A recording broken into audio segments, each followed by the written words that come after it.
Benedetta Brioschi, da European House Ambrosetti, ultima giornata degli Stati Generali della Pesca.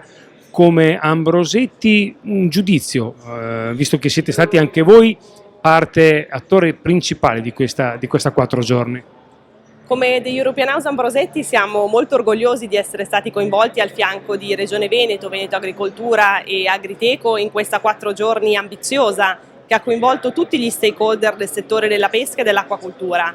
Anche dagli interventi di questa mattina è emersa grande voglia di lavorare insieme per gestire questo momento di tempesta perfetta che sta riguardando il settore. Poco fa ho presentato i 7 ambiti d'azione, secondo noi prioritari, per rilanciare la competitività della filiera della pesca e dell'acquacoltura della Regione Veneto e dell'Alto Adriatico. Vanno dall'innovazione e digitalizzazione del settore al superamento della frammentazione delle aziende, ma anche appunto al sostegno del ruolo sociale del pescatore e delle sue valenze a tutela del territorio e dei mari, fino poi alla transizione sostenibile e circolare.